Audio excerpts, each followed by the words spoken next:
બનાસકાંઠાના ડીસા હાઈવે પર અનેક અકસ્માત બાદ આખરે નગરના લોકોની વર્ષો જૂની માંગ પૂરી થઈ છે।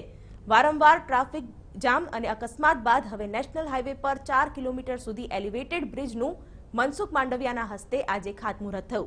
મહત્વનું છે કે ડીસામાંથી શહેરના મધ્યમાં કંડલાને જોડતો મુખ્ય ધોરીમાર્ગ પસાર થતો હતો।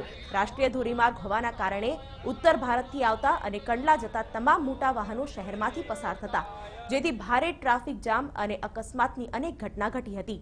જેથી છેલ્લા ઘણા સમયથી ડીસાથી બનાસ નદી સુધી એલિવેટેડ બ્રિજ બને તેવી માંગ ઉઠી હતી, જેના ધ્યાનમાં રાખીને 225 કરોડના ખર્ચે તૈયાર થનાર એલિવેટેડ બ્રિજનું ખાતમુહૂર્ત કરાયું।